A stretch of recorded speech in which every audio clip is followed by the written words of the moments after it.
plaintiff, Ryan Brown, started dating the defendant after they met online.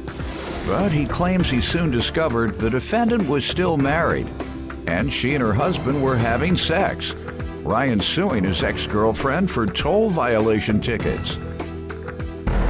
Defendant Jolene Dodson says things with Ryan were great at first, but he eventually became needy and clingy. Jolene claims Ryan wanted to see her all the time, but that was impossible because she has 2 children, and she's countersuing for breach of contract. Start with you. Jolene and I met in April of 2016 online, started dating that May. The relationship was flaky from the beginning. She would cancel dates at the last minute, and I was never allowed to pick her up for a date. We would always meet wherever we were going and then go from there. So I never picked her up for a date the entire time we dated. So July of 2016, she informed me that she was moving in with her ex because the place that she was living at, the landlord was selling the house. So she moved in with him that month. A couple months later, I found out from some individuals that Jolene and her ex were in fact still married, had been living together the entire time, and sleeping together as well. I confronted Jolene. That's why you had this. to meet her in the alley all the time, or wherever. Well, where'd you meet? That's not accurate. That wasn't the alley? Where was it? Wherever we were going, if we were going out to dinner, we'd meet at a restaurant, or I'd come to his house. I, have very young, impressionable children. I do not let anybody meet them right off the bat, so I did not let them come to my house. As far as the husband was in the living room. Right. Well, then there's that. No, like I told in July, I moved in with him. We have a very good relationship, which Ryan was always jealous of. We are not a couple, we never have been, but I never put my children in a position to choose mom or dad or to see us fight, ever. Your husband? My ex-husband. Was he your ex when he was picking you up Yes. around the corner? Yes. He was always my ex since 2014. He says that's not true. Where do you get your information that wasn't the case? From a friend her or associate of hers? Ex-husband's brother was Her one that said it. ex-husband's brother? Yes, he was one that said it, and a friend of hers had told a friend of mine that they were still together. Meaning that he was still in the house when you were picking her up around the corner? Right. All right, you brought that to her attention, and how did that go? She denied it, became emotional. I ended the relationship. However, we continued talking and worked things out and eventually got back together. For the rest of the year and the early part of 2017, the relationship was still sketchy. It was a struggle to spend time with her. I mean, we would get an hour, 2 hours every couple of weeks, every 3 weeks, every 4 weeks at best. So we continued the relationship when I relocated to Kentucky for a job in March, and then in June, ended the relationship. You want to give me some background before we get into the tickets he's suing about? Well, as he stated, we met in March, started dating in April. And in the beginning, I think the relationship was very good. He was very affectionate, very attentive, which of course was very flattering. Then he became very needy, clingy, constant texting, wanting to see me all the time. And unfortunately, with a full-time job and 2 children, I don't have a lot of time to spare. When he confronted me about being still married, I told him it wasn't the case. He did work with my ex-brother-in-law, which I in fact spoke to the same person and stated he never told him that. So that's all hearsay. From there, it kind of spiraled. He would always accuse me of lying to him. And yes, I canceled dates. I have a 5-year-old child and I have a 17-year-old child. Both have certain demands and needs from their mother. All right. Why are you suing her?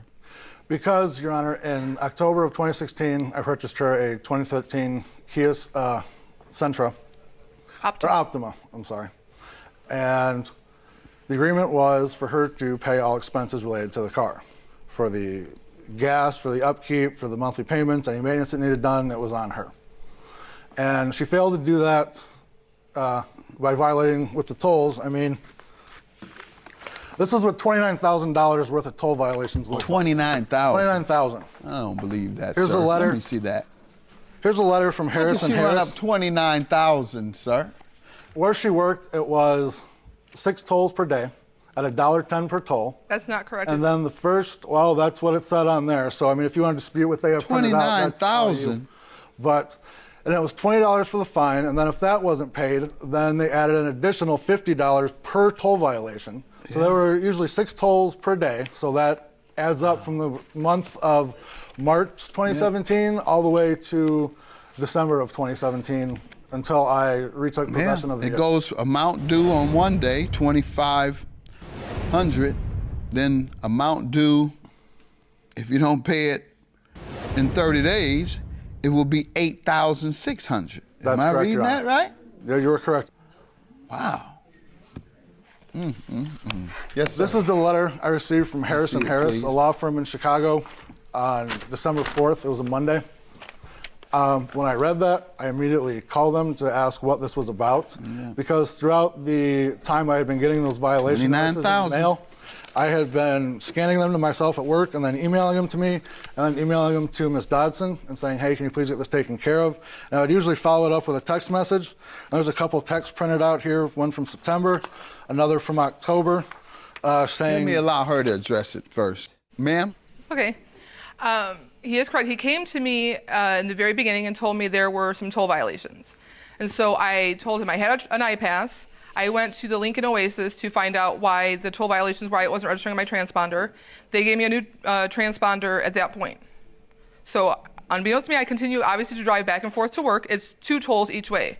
That's a total of 4, not 6. Neither of which you pay, whether it was 4, 6, I 8, have an or iPass. 10. No, I have an iPass. That is ahead. not correct. And then when he came to me, I thought I had cleared it up because I went and got a new transponder. And then there was another point where my debit card was lost, and so I had to replace it. And I failed to update my iPass account. So there were some, I'm not denying that I incurred some toll violations by any means, but not $29,000. I'm not an Uber driver. Who do you think did that?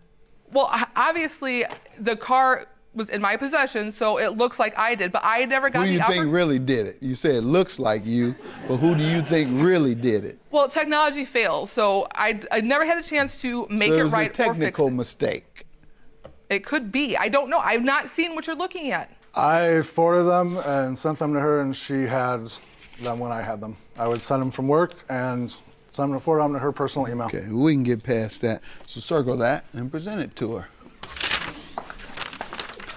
29,000. She was forwarded a copy of that letter as well, because she stated that she needed a copy of it so she could talk with her attorney to get it put in her name. What's your counterclaim, ma'am? How does he owe you? Well, if the car is his, like he states, it was in his name from the time I purchased it. I did all I said I was going to do. I made the payments. I plated it. I paid the oil changes, the maintenance, the car washes, the gas, everything else that went along with the car, I paid for. So if it's not my car and I have no rights to the car, then I've been paying his bill. He needs to reimburse me for all the money that I put into it. Why don't you have any rights? Why wouldn't you have any rights? I didn't have any rights. When he approached me in December and asked me to give the car back, he gave me a reason that he had to lower his debt-to-income ratio to purchase a home. I don't know how I that said car because you weren't paying the toll violations and you weren't living up to your end of the agreement, which is why I was taking the car back. has nothing to do with his debt-to-income ratio. The debt is still there. He still has the car note. Regardless. Right, and how much is that? It's currently about $13,000. So not only are you burdened with $29,000 in tickets, $13,000 in car payments as well.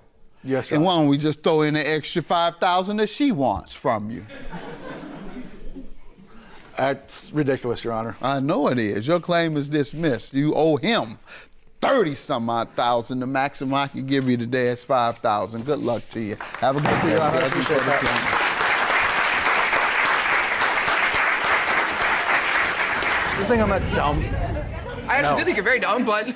Actually, you were the one that countersued, Okay, I thereby have nothing to say to proving you. I have that we had an nothing to say agreement. to So you.